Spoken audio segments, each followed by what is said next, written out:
BCM ಇಲಾಖೆ ಜಿಲ್ಲಾಧಿಕಾರಿಗಳು ಆಹಾರ ಸರಬರಾಜಿನಲ್ಲಿ ಭಾಳಷ್ಟು ಭ್ರಷ್ಟಾಚಾರ ನಡೆದಿದೆ ಅಂದೇಳಿ ಕೆಲವು ಸಂಘಟನೆಯವರು ಆರೋಪ ಮಾಡಿ ಪ್ರತಿಭಟನೆ ಕೂಡ ಮಾಡಿದ್ದಾರೆ. ಅದು ಸತ್ಯಕ್ಕೆ ದೂರವಾದ ಮಾತದು. ಇವತ್ತು ಇಲ್ಲಿ ಬಂದು ಸೋಮಶೇಖರ್ ಅವರು 6ನೇ ತಿಂಗಳು ನಡೆದಿದೆ. ಒಳ್ಳೆಯ ಆಡಳಿತ ಕೊಟ್ಟಿದ್ದಾರೆ.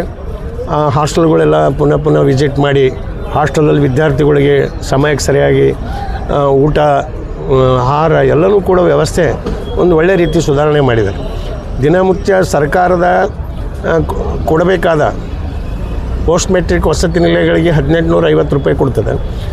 ಪ್ರೀ ಮೆಟ್ರಿಕ್ ಹಾಸ್ಟೆಲ್ಗಳಿಗೆ 1750 ರೂಪಾಯಿ ಮಾತ್ರ ಕೊಡ್ತಾರೆ.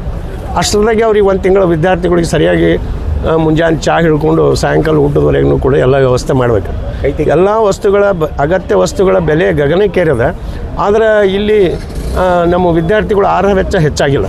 ಹೀಗಾಗಿ ಮತ್ತು ಅದರಲ್ಲಿ ಸರ್ಕಾರದ ಸಪ್ಲೈ ಏನು ಅಕ್ಕಿ ಕೊಡ್ತದೆ, ಅಕ್ಕಿ ರೇಷನ್ ಅಕ್ಕಿ ಅದ. ಹೀಗಾಗಿ ನಾವು ಸರ್ಕಾರಕ್ಕೆ ಹೇಳ್ತೇವೆ, ಇವತ್ತು ಅದು ಅಡುಗೆ ಚಲೋ ಆಗಿಲ್ಲ ಅಂದರೆ ನಮ್ಮ ಹೊರಗುತ್ತಿಗೆ ಔಟ್ಸೋರ್ ಮೇಗೆ ಬರ್ತದೆ, ಅಡುಗೆ ಮಾಡೋರ ಮೇಗೆ ಬರ್ತದೆ. ಅದಕ್ಕೆ ಅಡುಗೆಗೆ ಸರಿಯಾಗಿ ಅದಕ್ಕೆ ಏನು ಕೊಡಬೇಕು, ಅದಕ್ಕೆ ಅಡುಗೆಗೆ ವೆಚ್ಚ ಮತ್ತು ಒಳ್ಳೆ ಅಕ್ಕಿ ಇದೆಲ್ಲ ಕೊಟ್ಟರೆ ಆಗಲ್ಲ. ಅದಕ್ಕಾಗಿ ಕನಿಷ್ಠ 4500 ರೂಪಾಯಿ ವಿದ್ಯಾರ್ಥಿಗಳ ಆಹಾರ ವೆಚ್ಚ ಹೆಚ್ಚಿಗೆ ಮಾಡಿರಿ ಅಂದರೆ ಒಳ್ಳೆಯ ಹಾಸ್ಟೆಲ್ ನಡೀತದೆ. ಮತ್ತು ಇವ್ರು ಬಂದಮೇಲೆ ಭಾಳಷ್ಟು ಸುಧಾರಣೆ ಮಾಡ್ಯಾರ. ಹಾಸ್ಟೆಲ್ಗಳಿಗೆ ವಿಸಿಟ್ ಮಾಡೋದು ಒಳ್ಳೆಯ ಅಧಿಕಾರಿ. ಅಷ್ಟೆಲ್ಲ ಹಿಂದಿದ್ದವರಷ್ಟು ನೆಗ್ಲೆಕ್ಟ್ ಮಾಡಿಲ್ಲ. ಇದ್ದಿದ್ರಲ್ಲೇ ಈಗ ಇವರು BCM ಅಧಿಕಾರಿ ಒಳ್ಳೆಯವರೇ ಬಂದಾರೆ. ಆದರೆ ಅವ್ರ ಮೇಲೆ ಕೆಲವೊಂದು ಆರೋಪಗಳು ಸುಳ್ಳು ಹೇಳಿ ಮಾಡೋದು, ಒಳ್ಳೆ ಕೆಲಸ ಮಾಡೋನಿಗೆ ಡಿಸ್ಟರ್ಬ್ ಮಾಡೋದು ಸರಿಯಾದ ಕ್ರಮ ಅಲ್ಲ. ಹೀಗಾಗಿ ಇವತ್ತು ನಾವು ಸರ್ಕಾರಕ್ಕೆ ಹೇಳ್ತೇವೆ, ಇವತ್ತು ಆಹಾರ ವೆಚ್ಚ ಹೆಚ್ಚಿಗೆ ಮಾಡಿರಿ. ಇಲ್ಲಿ ಇವತ್ತು BCM ಇಲಾಖೆ ಟೆಂಡರ್ ನಡೆದು, ಟೆಂಡರ್ ಅಂದರೆ ಮ್ಯಾನ್ ಪವರ್ ಏಜೆನ್ಸಿಗೆ ಯಾರಿಗೆ ಕೊಡಬೇಕು. ಆ ಟೆಂಡರ್ದಲ್ಲಿ ಮೊದಲಿನ ಸ್ವಿಸ್ ಏನು ಮೈಸೂರಿನ ಶಾರ್ಪ್ ಏಜೆನ್ಸಿ ಇದ್ದಾನೆ, ಅವ್ನಿಗೆ ಕೊಡಬೇಡ್ರಿ ಅಂತ ನಾವು ಎಷ್ಟೋ ಸಲ ನಿಮ್ಮ ಮೀಡಿಯಾದಾಗ ಹೇಳಿದೆವು, ಹೋರಾಟ ಮಾಡೀವಿ, DC ಅವ್ರಿಗೆ ಹೇಳಿವಿ. ಈಗಾಗಲೇ ಅವ ಮೈನಾರಿಟಿ ಮತ್ತು ಮುರಾರ್ಜಿ ವಸತಿ ನಿಲಯಕ್ಕೆ ಅವನೇ ಮ್ಯಾನ್ ಪವರ್ ಏಜೆನ್ಸಿ ಇದ್ದಾನೆ. ಅಲ್ಲಿ ಸರಿಯಾಗಿ ವ್ಯವಸ್ಥೆನೇ ಇಲ್ಲ, ಟೈಮಿಗೆ ಸ್ಯಾಲ್ರಿನೇ ಕೊಡಲ್ಲ. ಅವು ಭಾಳಷ್ಟು PF ಕಟ್ಟಲ್ಲ, ESA ಕಟ್ಟಲ್ಲ, ಭಾಳಷ್ಟು ಕೊಟ್ಟ. ನಾವು 125 ಜನ ಸಮಾಜ ಕಲ್ಯಾಣ ಇಲಾಖೆ ನೌಕರು ನಮಗೆ ಸ್ಯಾಲ್ರಿ ಕಡಿಮೆ ಹಾಕ್ಯಾನಂತೇಳಿ ಒಂದು ಕಾರ್ಮಿಕ ಇಲಾಖೆಗೆ ದೂರು ಕೊಟ್ಟಿದ್ದೆವು. ಅದು ತನಿಖೆನೂ ಆಯಿತು, ಹೇರಿಂಗ್ ನಡೆಸಿ ಆದೇಶ ಮಾಡ್ಯದ ಕಾರ್ಮಿಕ ಇಲಾಖೆ. ಇವರಿಗೆಲ್ಲ ಸ್ಯಾಲ್ರಿ ಕಡಿಮೆ ಕೊಟ್ಟರೆ ಕೊಡಿಸ್ಬೇಕು ಅಂತೇಳಿ DC ಅವರಿಗೆ ಜಿಲ್ಲಾಧಿಕಾರಿಗೆ ಬರ್ದಾರವ್ರು. ಈ ಜಿಲ್ಲಾಧಿಕಾರಿಗಳು ಏನು ಮಾಡ್ಯಾರ, ಅವರು ಮೈಸೂರಿನ ಜಿಲ್ಲಾಧಿಕಾರಿಗೆ ಬರ್ತಾರೆ. ಶಾರ್ಪ್ನವ ಮೈಸೂರಿನವ ಅಲ್ಲಿನ ಕಂದಾಯ ಇಲಾಖೆಗೆ ಬರೆದು ಉಸುಲಿ ಮಾಡಿ ಕೊಡ್ಬೇಕಂತ. ಎಲ್ಲಿಂದ ಉಸುಲಿ ಮಾಡಿ ಯಾರು ಕೊಡ್ತಾರೆ?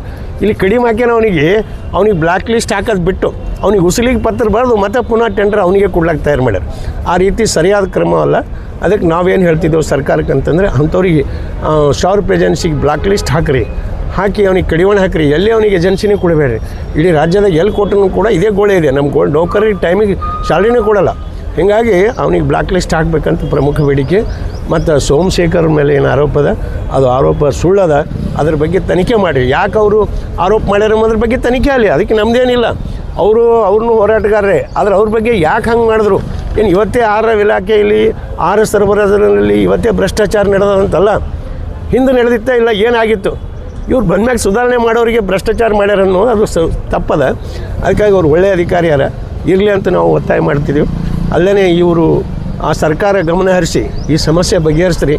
ಈಗ ನಮ್ಮ ವಿದ್ಯಾರ್ಥಿಗಳಿಗೆ ಆಗ್ತಿರುವ ಅನ್ಯಾಯ ಸರಿಪಡಿಸ್ರಿ. ಎಲ್ಲ ರೇಟ್ 3 ವರ್ಷನಾಗ 1-2 ಪಟ್ಟು ಆಗಿಬಿಟ್ಟವು. ಅದರ ವಿದ್ಯಾರ್ಥಿಗಳಿಗೆ ಅದು ಹಾಕೋದಲ್ಲ. ಜೈಲಿನ ಕೈದಿಗಳಿಗೆ ಒಂದು ದಿನಕ್ಕೆ 150 ರೂಪಾಯಿ ಕೊಡ್ತಾರೆ. ಅದನ್ನು ನಮ್ಮ ವಿದ್ಯಾರ್ಥಿಗಳಿಗೆ 61 ರೂಪಾಯಿ ಕೊಡ್ತಾರೆ. ಅಂದರೆ ಜೈಲಿನ ಕೈದಿಗಳಿಗಿಂತ ನಮ್ಮ ವಿದ್ಯಾರ್ಥಿಗಳ ಕಡೆಗೇನು ವಿದ್ಯಾರ್ಥಿಗಳಿಗೆ ಒಳ್ಳೆಯ ಆಹಾರ ಸಿಕ್ಕರೆ ಅವರು ಮುಂದೆ ಎಜುಕೇಷನ್ ಅವ್ರದ್ದು ವಿದ್ಯಾಭ್ಯಾಸ ಸರಿ ಆಗ್ತದೆ. ಅದಕ್ಕಾಗಿ ಸರ್ಕಾರ ಕೂಡಲೇ ಮಿನಿಮಮ್ ಜೈಲಿನ ಕೈದಿಗೆ ಹೋಗಿ ಕೊಟ್ಟವಷ್ಟೇ ನಮಗೆ ಕೊಡ್ರಿ ಅಂತ ಕೇಳ್ತಾಯಿದ್ದೀವಿ. ದಿನ 150 ರೂಪಾಯಿ ಹಿಡಿದು ಜೈಲಿನ ಕೈದಿಗೆ ಏನು ಕೊಡ್ತಿದ್ರಿ, ನಮ್ಮವ್ರಿಗೆ ವಿದ್ಯಾರ್ಥಿಗಳಿಗೂ ಕೊಡ್ರಿ ಅಂತೇಳಿ ಈ ಒಂದು ಹೋರಾಟ ಮಾಡಿ 30ನೇ ತಾರೀಕಿಗೆ ಜಿಲ್ಲಾಧಿಕಾರಿ ಕಚೇರಿ ಮುಂದೆ ನಾವು ಪ್ರತಿಭಟನೆ ಮಾಡ್ತಿದ್ದೆವು.